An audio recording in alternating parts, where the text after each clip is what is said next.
Саламатсыздарбы? Сиздер министрликтин техникалык потенциалы атайын чыгарылышын көрүп жатасыздар. Өлкө тарыхында биринчи жолу ири көлөмдөгү техника алынды. Тактап айтканда, 100 өрт өчүрүүчү техника Кыргызстанга Кытай Эл Республикасынан алынды. Бул өлкө башчыбыз Садыр Жапаровдун жана Кытай Эл Республикасынын төрагасы Си Цзиньпиндин көп тараптуу жолугушуусунун натыйжасында мындай техникалар өлкөбүзгө алынды. Ал эми өзүңүздөргө маалым болгондой, 1 февраль күнү аталган техника Өзгөчө кырдаалдар министрлигине расмий түрдө тапшырылды. Бүгүн сиздер менен чогуу кубанычтуу күндүн күбөсү болуп турабыз. Себеби Кытай Эл Республикасы тарабынан жардам катары гранттык негизде Өзгөчө кырдаалдар министрлигине заманбап, кубаттуу жана эң акыркы үлгүдөгү атайын техникалар алынып келип, салтанаттуу түрдө тапшырылганы турат. Кыргызстандын Өзгөчө кырдаалдар министрлигине 20 миллион акш доллардан ашык суммадагы гранттык негизде атайын техникаларды бергендиги үчүн Кытай Эл Республикасына жана төрагасы урматтуу Си Цзиньпин мырзага кыргыз элинин атынан жана өзүмдүн атымдан терең ыраазычылык билдиремин. Бүгүнкү тапшырылып жаткан 100 даана өрт өчүрүүчү унаадан сырткары жакында эле заманбап 2 тигучак, 58 өрт өчүрүүчү унаа, 81 инженердик техника жана 34 ар түрдүү техникаларды бюджеттик каражатыбызга сатып алганбыз. Кудай буюрса, ушул февраль-март айларында Россия мамлекетинен дагы 40 даана жаңы өрт өчүргүч унаалар менен 1 Ми-8 тигучагы жардам катары келе жатат. Мына бүгүнкү техникалар куткаруучулардын издөө, куткаруу, өзгөчө кырдаалдардын алдын алуу жана кесепеттерди жоюуга багытталган ишин жеңилдетип, ыкчамдыкты камсыздап, бир топ жарандардын ажатын ачарына жана элдин ыраазычылыгын аларына терең ишенемин. Сиздер менен биргеликте буюрса, куткаруу кызматында кызмат өтөөнү өзгөчө сыймык алып келгидей кесипке айландырабыз.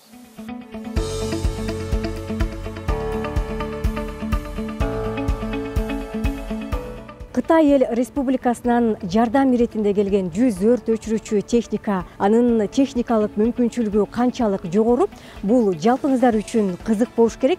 Алдыңкы убакыт ичинде биз бул тууралуу кенен чагылдырып беребиз.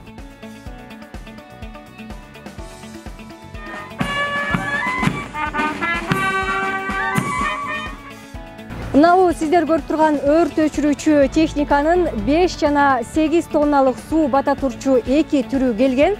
Анын ар биринде 300 литр пена бата турчу багы жайгашкан.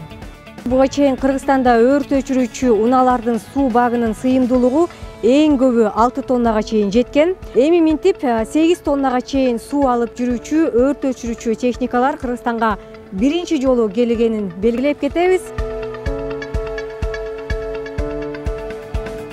Бизде Кыргыз Республикасында Советтер Союзу тарагандан кийин автоцистерналар болгону сыйымдуулугу 2 тонналык болгон. 2009 жылы 78 автоунаа келген, алардын цистернасынын сыйымдуулугу 4 тонна болгон. 2022 жылы биз дагы Россия Федерациясынан 58 өрт өчүрүүчү автоунаа алганбыз негизги.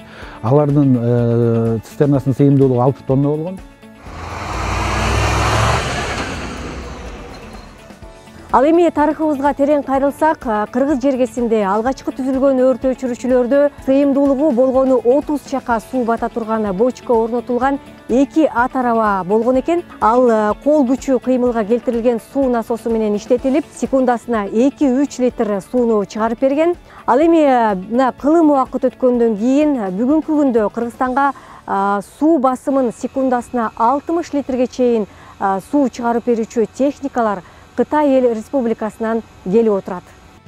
Насостун номиналдуу мощности 60 литр секундасына берет. Бул мурдакы автоунааларга салыштырмалуу 1,5 эсеге көбүрөөк да. Анткени мурдакы автоунааларды насостун мощности болгону 40 литр секундасына берчү.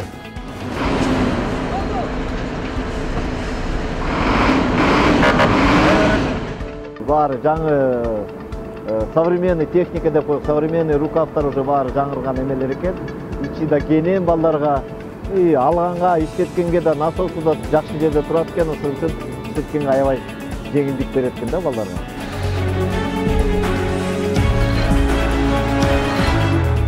Ал эми кийинки чыгарылышыбызда биз бийик имараттарда өрт өчүрүүдө жана куткарууда колдонулган автошаты, ошондой эле түрдүү кырсыктарда колдонулган авариялык куткаруу унаасы, агитация пропаганда ишинде колдонулган автобус үлгүсүндөгү унаа жана куткаруу жаздыгы, ошондой эле тик учакка иленген суу челеги тууралуу кенен баяндап беребиз.